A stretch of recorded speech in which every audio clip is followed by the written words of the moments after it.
He looked up sharply as they approached, his eyes narrowing in recognition. "You again," he spat, his voice low and dangerous. Marcus stepped forward, his hands raised in a placating gesture. "We're not here to cause trouble. We just want to talk." The man sneered, tightening his grip on the wrench. "Talk? After you attacked me?" "You grabbed him first," Ava interjected, her voice firm. "We reacted in self-defense."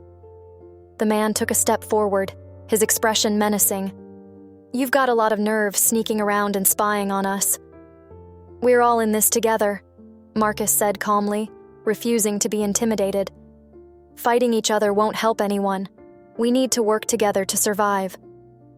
The man hesitated, his anger warring with a flicker of uncertainty. "Why should I trust you?" Before Marcus could respond, a voice called out from behind them. "Because we're stronger together." They turned to see Sarah standing at the end of the corridor, her expression resolute. She approached them, placing a hand on the man's arm. "We need allies, Tom. You know that as well as I do." Tom's scowl deepened, but he didn't pull away. "Allies or spies? How do we know they're not working against us?" Sarah met his gaze steadily. "They've shared valuable information with us.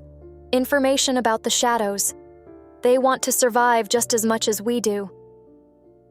Tom glanced between Sarah and the newcomers, his skepticism slowly giving way to grudging acceptance. "Fine, but if they step out of line, it's on you."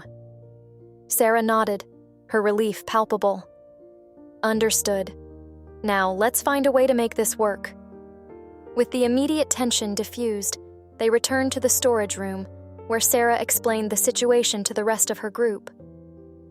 The initial reactions ranged from suspicion to cautious optimism, but the promise of shared resources and knowledge was enough to sway most of them.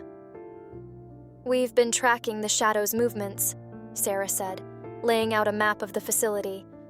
"With your help, we can understand their patterns better and find safer routes through the tunnels." Marcus and Ava shared what they knew, pointing out key areas and potential hazards. As they collaborated, a sense of tentative camaraderie began to form. Night fell, bringing a fragile sense of peace to the underground labyrinth. The combined group huddled together, sharing stories and strategies, the flickering lantern light casting long shadows on the walls. As the hours passed, the bonds of trust grew stronger.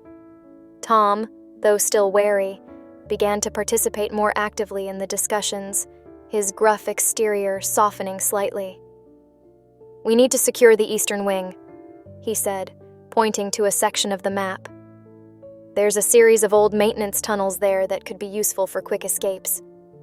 "We can scout it out in the morning," Marcus agreed. "We'll need to be careful, but it's worth the risk." Sarah nodded. "Agreed. The more we know about this place, the better our chances of surviving." As the group settled in for the night, Ava and Marcus found a quiet corner to themselves. The flickering lantern cast a warm glow on their faces as they spoke in hushed tones. "Do you think this alliance will hold?" Ava asked, her voice tinged with uncertainty. Marcus squeezed her hand reassuringly. "It has to. We're stronger together, just like Sarah said. We'll make it work." Ava nodded, leaning into him.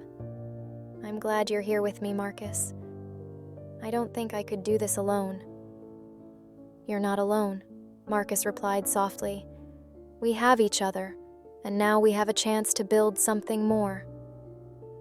The night passed in a fragile peace, the future uncertain but filled with newfound hope. As dawn broke, the group prepared to face the challenges ahead, their determination renewed. As dawn broke, casting a pale light into the underground facility, Ava and Marcus joined the rest of the group for a hurried breakfast. The air was thick with tension, but also a cautious optimism. The night had passed without incident, and now they had to focus on securing their position. "We need to explore the eastern wing," Tom said, pointing to a section of the map they had laid out on a makeshift table. "If we can secure it, we'll have a better chance of defending ourselves and finding more supplies." "I'll lead the scouting party," Marcus volunteered, his gaze steady. "Ava, you should stay here and coordinate with Sarah." Ava nodded, understanding the need for a divided effort. "Be careful," she urged, squeezing his hand briefly before he joined Tom and a few others. As the scouting party set off, Ava turned her attention to organizing the remaining group. Sarah was already busy checking their supplies and making notes of what they needed most. "We should inventory everything," Ava suggested. "That way we can plan our next move more effectively." Sarah agreed, and together they went through the supplies, cataloging food, medical kits, and tools.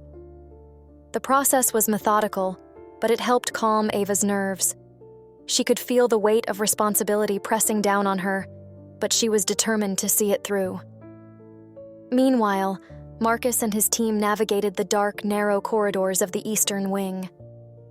The air was cooler here, and the walls were lined with old machinery and tangled wires. Every step was taken with caution, their flashlights slicing through the shadows. "Stay alert," Marcus whispered, his eyes scanning for any sign of movement. "We don't know what might be down here." They moved in silence, their footsteps muffled by the thick dust that coated the floor. The tension was palpable, each member of the team hyper-aware of their surroundings. As they rounded a corner, the corridor opened into a larger room, filled with abandoned equipment and crates. "Check everything," Tom instructed. "We need to know what we have to work with." The group spread out, carefully inspecting the room. Marcus pried open a crate and found a stash of canned food and bottled water. "Looks like we've hit the jackpot," he said, a hint of a smile breaking through his serious demeanor. Tom nodded, but his attention was drawn to a door at the far end of the room. "What do you think's in there?" he asked, his voice low. "Only one way to find out," Marcus replied, moving towards the door. He turned the handle slowly, pushing the door open to reveal a small, dimly lit room. The walls were lined with shelves, each filled with various tools and supplies. "More resources," Marcus said, stepping inside. "This could be exactly what we need." As they continued to explore, a sudden noise made them freeze. The sound of footsteps echoed through the corridors, growing louder with each passing second. Marcus and Tom exchanged a tense look, their hands moving to their weapons. "Get ready," Tom whispered, his grip tightening on his wrench. The footsteps stopped abruptly, followed by a low, guttural growl. Marcus's heart pounded in his chest as he peered around the corner, his flashlight revealing the source of the noise. A shadow stood at the entrance, its eyes glowing with a malevolent hunger.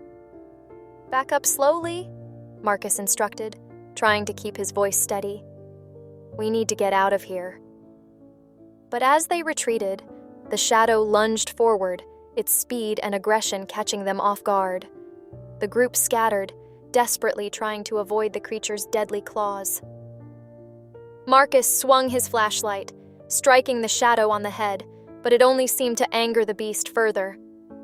"Move, now!" Tom shouted, pushing one of the team members towards the exit. They sprinted down the corridor, the shadow closed on their heels.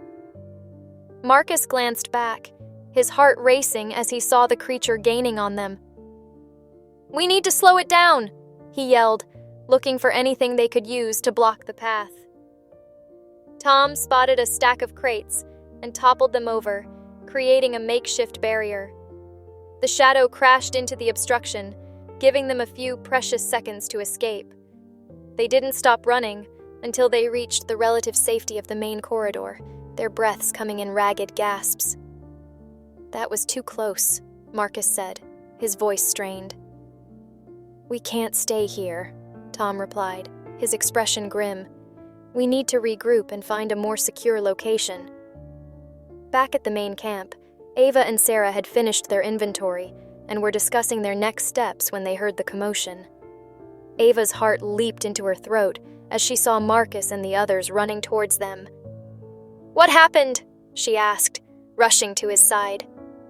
"Shadow," Marcus panted, catching his breath. "We need to move. Now." The group quickly gathered their supplies, preparing to relocate to a safer part of the facility.